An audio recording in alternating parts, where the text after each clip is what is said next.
안녕하세요. 일산암소아 원장 윤종현입니다. 아이가 또래보다 많이 뚱뚱한 편인데 자신감이 떨어져서 걱정이에요 하셨는데요. 걱정하실 필요 없습니다. 체중 조절을 하면서 성공하게 되면 성취감도 느끼고 그러면서 자신감을 회복할 수 있으니까요.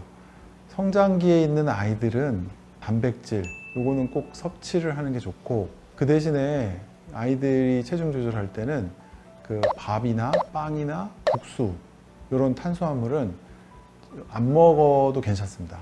가능한 적게 먹고 그 대신 그 고기나 생선 이런 것들은 아이가 배부르게 먹고, 근데 여기서 하나 주의할 점은 고기나 생선에 될 수 있으면 간을 많이 안 하면 좋습니다. 왜냐하면 그 짜고 맵고 이런 간을 하게 되면 뇌 중추에 그 식욕을 계속 불러일으키는 작용을 해서 내가 원래 배부를 양보다 더 먹어야 포만감이 생깁니다.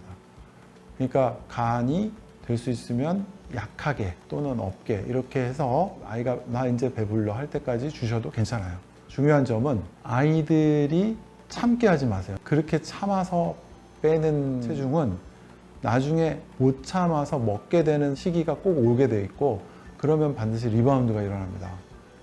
그렇게 억지로 빼지 않고 아이가 나 이제 배불러 괜찮아 만족을 계속 하면서 체중 조절이 돼야지 그게 나중에도 유지될 수 있고, 그래서 자기 생활 패턴의 일부로 흡수될 수 있고, 그렇게 돼야지 결국은 리바운드 없이 점점 그래프가 바람직한 방향으로 갈 수 있습니다. 운동도 그래요. 운동도 우리가 여러 가지 테스트를 해봤는데 처음에는 유산소 운동만이 좋은 줄 알았는데 나중에 여러 가지 논문들 보니까 무산소 운동, 예를 들어서 아령을 든다든지 푸시업을 한다든지 턱걸이를 한다든지 이런 것도 성장 호르몬을 분비시키고 근육량을 유지하는 데 다 도움이 됩니다. 그래서 운동은 아이가 좋아하는 것을 매일 40분 이상 하는 게 좋습니다. 왜냐하면 그래야지 계속 유지할 수 있으니까. 아이가 싫어하는데 억지로 하는 것을 하면 결국은 며칠 못 하더라고요. 그래서 이런 정도로 한 2주만 유지해 봐도 어느 정도 보통은 결과가 나옵니다. 근데 보면 아이가 혼자만 이렇게 체중이 많이 나가는 경우는 드물고, 보통은 아빠가 체형하고 아들 체형하고 굉장히 비슷해지고 있다든지 이런 경우가 많은데, 그런 경우에는 아빠와 아들이 같이 체중 조절을 하는 게 좋습니다. 왜냐하면 아이 혼자서 하고 다른 식구들은 다 예전하고 똑같은 시기를 하게 되면 이게 계속 갈등이 생겨요. 실패하기가 되게 쉬워요. 근데 옆에서 한 명만 같이 동참해줘서 자기랑 똑같은 시기를 해줘도 굉장히 두 분 다 성공률이 높아져요. 성장판 검사했는데 2년 남았다는 얘기를 들으셨어요. 우리 아이 얼마나 더 클 수 있을까요? 이런 걱정 주셨는데요. 잘 크고 있다가 어느 시기에 보니까 갑자기 성장 속도가 뚝 떨어져요.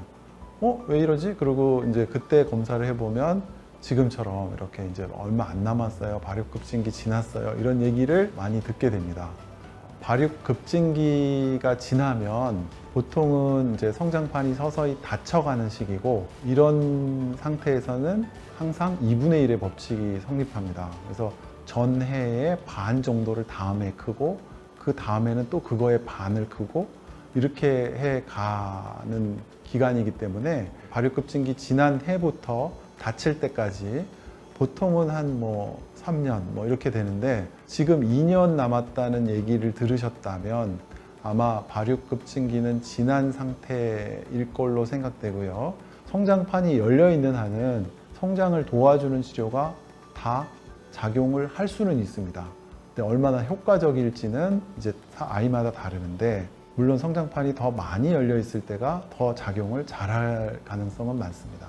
6돌로부터 여자아이 기준으로 한 2년 정도까지는 6돌, 7돌, 8돌 이럴 때까지는 잘 못 클 요인을 좀 제거해 주는 게 1차적인 하실 일이고, 그러니까 잘 안 먹으면 잘 먹게, 잘 안 자면 잘 자게, 잘 아프면 덜 아프게, 이런 것들을 기본적으로 해서 기초를 다지실 시간이고, 여자아이들의 경우 11돌에서 13돌 이때가 이제 발효 급진기에 해당하는데, 남자아이의 경우에는 여기서 이제 여자아이 플러스 2년 정도를 더 늦춰서 생각하시면 되겠어요. 남자아이들은 보통 급진기가 한 13돌 정도에 오거든요. 이번에는 성장에 좋은 혈자리를 알려드리도록 하겠습니다. 성장을 도와주는 혈자리는 굉장히 많이 있습니다. 뭐 합곡, 태충, 삼리, 증장, 천황, 인왕, 지황, 뭐 양릉천, 현종, 스란, 굉장히 많이 있는데, 그런 거 다 이름은 뭐 중요하지 않고 부위가 이제 그걸 알고 계시면 도움이 될 것 같은데요. 그 엄지손가락하고 검지손가락 요 뼈가 이렇게 쭉 가서 만나는 부위, 거기도 역시 뼈죠. 그거보다 조금 앞쪽으로 나오면은 이제 쏙 들어가서 누르면 굉장히 좀 뻐근한 부분이 있습니다. 요 부분하고 여기가 이제 합곡이라는 혈인데, 그 다음에 발가락에도 엄지 발가락하고 두 번째 발가락이 마찬가지로 이렇게 만나는 부위에서 조금 내려간 부위가 있어요. 이 부위는 이제 발에서는 태충, 마찬가지 부위죠. 손하고 기운을 잘 통하게 해주는 효과가 있어요. 그래서 우리 몸에 기운이 잘 통하고 대사가 활발하고 이래야 잘 크는 데도 도움이 되기 때문에 이런 혈자리 두 개가 일단 기본적인 그 자극점이 되겠고요. 물론 소화가 안 될 때도 이런 혈자리가 유효합니다.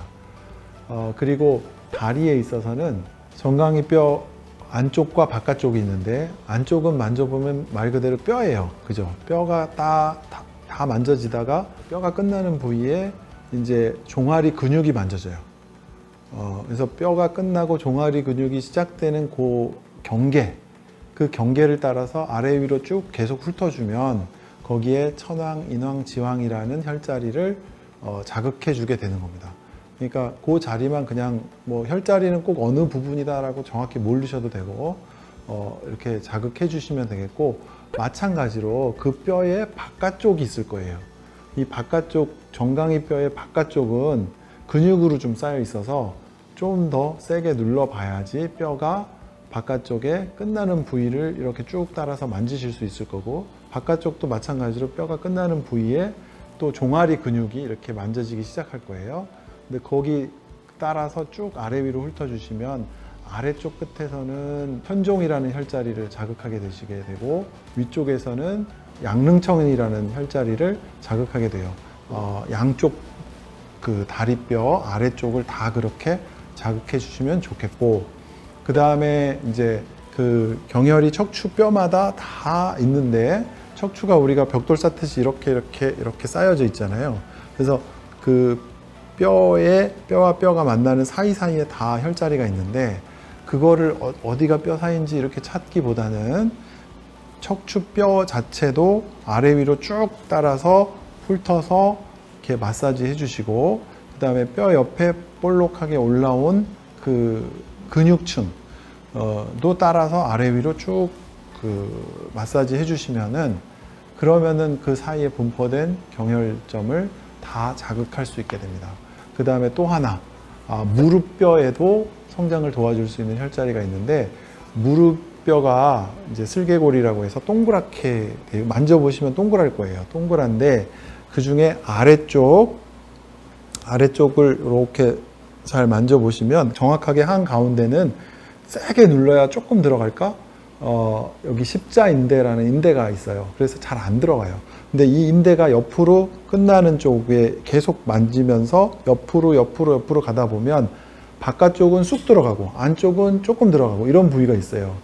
여기가 그 무릎의 눈과 같다고 해서 슬안이라는 혈자리인데, 그 부분을 자극해 주시면 무릎뼈 주위에 기혈이 잘 순환되고, 특히 또 성장판 자극에도 도움이 돼서 이런 부분을 잘 자극해 주시면 좋을 것 같습니다.